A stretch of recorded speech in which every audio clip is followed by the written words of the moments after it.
Hey everybody, Roger Levin here with your orthodontic practice production pearl of the week. Let me take a page out of our management consulting. And again, I want to go micro, decrease your no-shows. Now let's understand no-shows in the broadest possible sense. No-shows are bad. Why are no-shows bad? Because no-shows create unfilled chair time. Why is unfilled chair time bad? No production. What else about unfilled chair time? You can never, ever, ever get it back. You will lose at least 2 years in a 36-year career to no-shows, unfilled chair time. You don't notice it because if you have 5 chairs, 4 might be filled. So you're not totally bent out of shape over the 5th chair being open due to a no-show. But it is unfilled chair time, it is mathematical, and you're gonna work longer for every no-show because it's unfilled chair time. And then you have to get them in. It lowers the profit on that patient.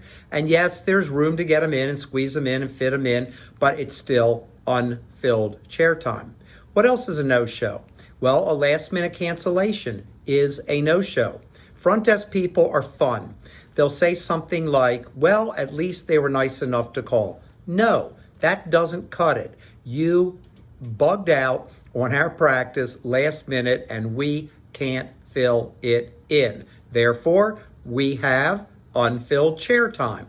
So a last minute cancel is a no-show. And what's the worst thing about a no-show? No-shows create overdue debonds. What's an overdue debond? 100% pure overhead, total waste. It should make you annoyed when you have no-shows and you realize that a patient who's no-showed 2, 3, 4 times, guaranteed they're going to be in braces or aligners longer. Maybe aligners, not sure, but definitely braces. So you're the orthodontist, you know what I mean, you interpret it, but the bottom line is no-shows are bad. How do we improve it? Number 1, try to give patients appointments that are convenient.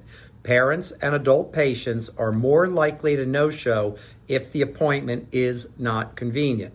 Number 2, create the longest intervals that you're clinically comfortable with. The less often they have to come, the more likely they will keep the appointment. And explain to them the intervals are longer, but you don't want to miss the appointment or we're going to have to bring you in more often. Nobody wants to do that.